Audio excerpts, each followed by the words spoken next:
Jean-Michel de Boulanger, l'auteur de l'histoire de l'En Avant Guingamp depuis 1912 et qu'il vient de publier aux éditions à la Bargain, n'a peut-être pas tort d'écrire, page 171, que le sport ici fut appelé au chevet d'une économie malade et que lorsque le meilleur club amateur de France passa professionnel, voici un peu plus de 10 ans, ce fut une belle revanche pour Guingamp, dont le nom a signifié pour des générations de Bretons conseil de révision, uniforme et caserne.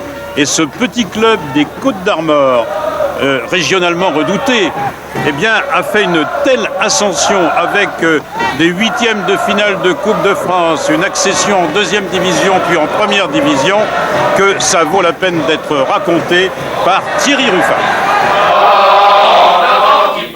1912, c'est la date qui figure sur l'acte de naissance de l'En Avant Guingamp. Mais c'est exactement 60 ans plus tard, en 72, que le club se révèle à la France entière. Un jeune industriel de 30 ans, Noël Le Graët, prend en main ce petit club des Côtes du Nord qui végète en division supérieure régionale. C'est le décollage. L'En Avant bouscule la hiérarchie en Coupe de France.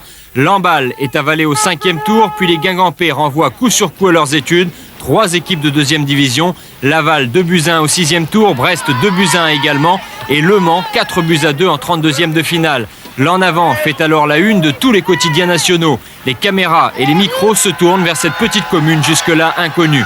Guingamp est en 16e de finale, le tirage au sort offre encore une pointure aux joueurs de Noël Le Graët, Lorient, club de 3e division.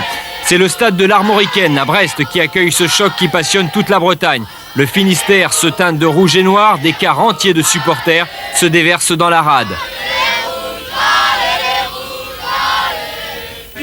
Le vieux Pépère, c'est son surnom dans son café, il va même de son pronostic. Quel est le nom qu'on vous donne? Quel est votre pronostic? Mon pronostic de 1. Pour Guingamp? On gagne 2-1. Et il ne s'est pas trompé, Pépère. Les amateurs guingampais piétinent Lorient et s'imposent 2-1.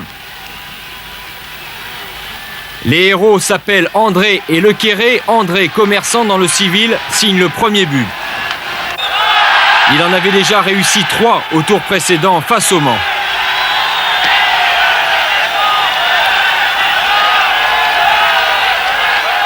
Le Quéré, quant à lui professeur de son état, parachève le travail et donne la leçon à la défense morbihanaise qui ne sait plus où aller.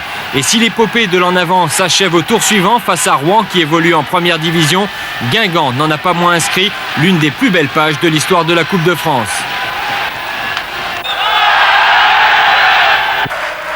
Dans la foulée de son exploit en Coupe, En Avant gravit les échelons du football français à une vitesse inouïe. 1976, les Bretons sont en 2e division, dont ils seront pendant 17 ans l'un des piliers. 93, la réorganisation du championnat est fatale à En Avant. Relégué en National 1, arrive Francis Mérecky, l'entraîneur qui va relancer cette équipe. Le club retrouve aussitôt la D2 et le 27 mai 95, c'est l'apothéose au Roudourou. Ce but de Claude Michel face à Toulouse permet aux Guingampais de rejoindre l'élite du football français, la première division. Et d'emblée, les joueurs du président Salomon s'y sont confortablement installés, déjouant tous les pronostics. Une nouvelle page s'ouvre, mais ça, c'est une autre histoire.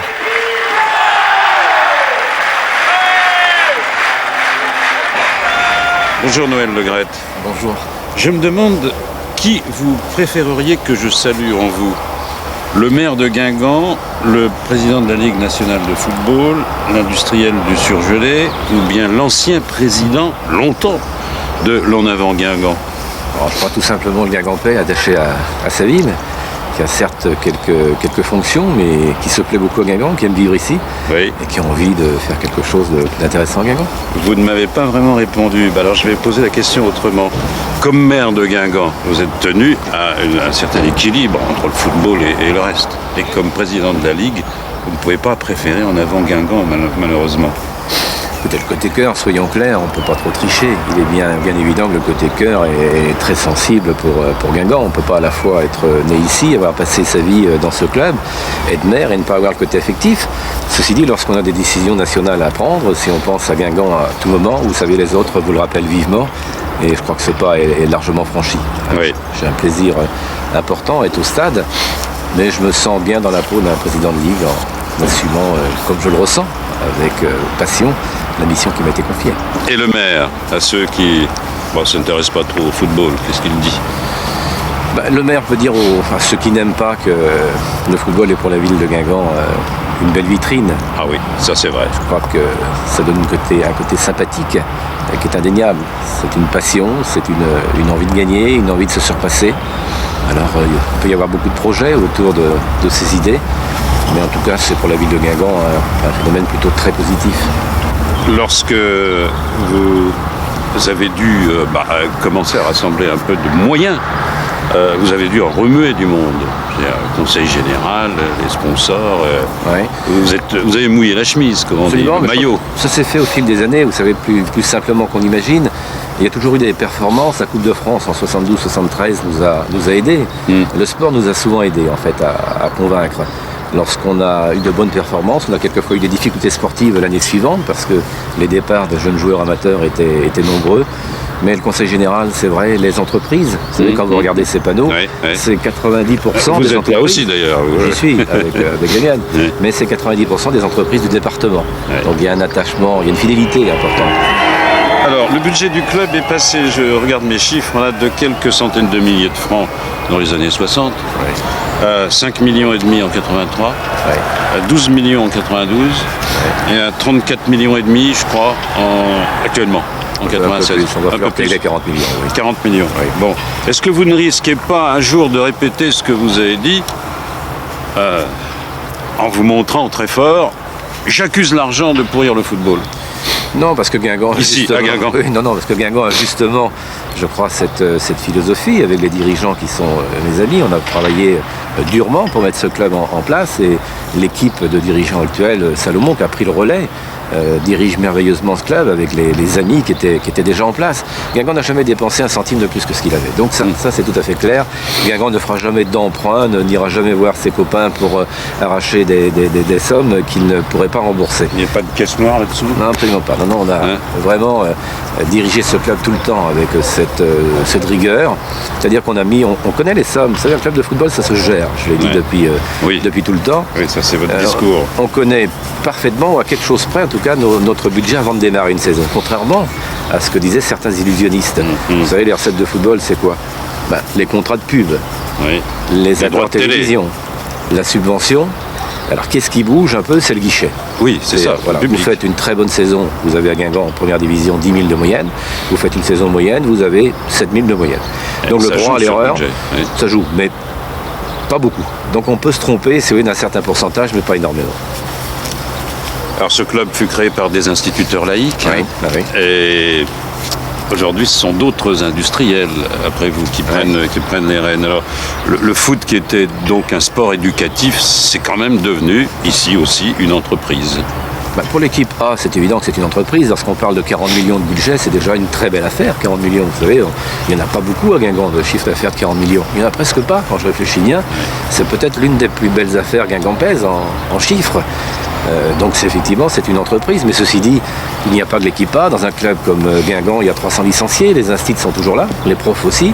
Et les bénévoles les bénévoles nombreux. Et je crois que la philosophie est bien restée en place. Il y a une chorale magnifique là. On l'a vu hier soir, mais c'est fou. Ça, c'est vraiment le succès de la nouvelle équipe dirigeante. Je crois qu'ils ont réussi à sauter une génération en fait. Donc, lorsque j'ai pris le club à 30 ans, comme vous le disiez tout à l'heure, ceux qui aimaient en avant de Guingamp avaient déjà 40 ou 50. Et forcément, quand il y a eu une absence de résultats pendant quelques temps, il y avait un côté sympathique. Mais aujourd'hui, grâce aux efforts des dirigeants, il y a quelques jeunes du lycée Pavie, il y a 2000 gosses, gosses ou jeunes, qui ont entre 16 et 20 ans. Bien, alors vous allez agrandir le stade, là. Il y a un quartier, ici, c'est le quartier du Roudourou. Pour ce quartier défavorisé, disons-le, le football, pour les jeunes, c'est un peu un exutoire. C'est quelque chose qui est bien présent dans leur vie. Je crois que c'est bien de l'avoir fait ici. C'était un moment où on se posait des questions, où refaire le stade. Je vous coupe parce que nous avons là-dessus un reportage d'Aline Mortamet sur le quartier du Roudourou. Le Roudourou, 3 syllabes emblématiques pour une équipe qui gagne et symbole exemplaire d'un quartier qui se tourne délibérément vers le foot. Depuis qu'en avant est rentré dans la grande cour de l'AD1, le ballon rond a retrouvé tous ses titres de noblesse et de rêve. Dans ce quartier réputé difficile où le chômage rôde aux alentours de chaque hall d'immeuble, les gamins consacrent le maximum de leur temps aux entraînements pour ressembler aux grands, Gravelaine, Hugues, Guy Varche ou Corridon, autant de noms d'idoles qui génèrent autant d'appétit de champions. Quand ils vont voir les matchs, ils se disent ce sont des vedettes, ils voudraient certainement être un peu comme eux plus tard, quoi. Et je pense que par rapport aux gamins qui sont sur la cité, ça apporte beaucoup. On voit même les enfants vers 17h qui commencent à venir voir au stade si les joueurs sont là et tout. Ils sont vraiment des mordus. Quelques-uns qui sont mordus, ils sont déjà en short et en maillot. Alors, autre chose, on parle beaucoup de l'Europe, la circulation des hommes, comme la circulation des idées. Alors, ça m'amène à la question suivante. Combien restera-t-il de Bretons dans cette équipe au moment où les frontières s'ouvriront complètement pour le football? Je ne suis pas très inquiet pour le sport national. Et l'ouverture, on ne peut pas à la fois, si vous voulez, être partisan de l'Europe en ce qui concerne l'économie, et puis lorsqu'on a une activité qui est sportive, vouloir la protéger et la fermer. La libre concurrence est installée en Europe. Je pense qu'on a une avance en ce qui concerne la formation, je dis la France en général, la France du football.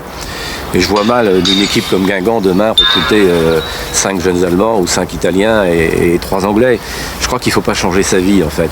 On peut l'améliorer, mais les racines sont importantes.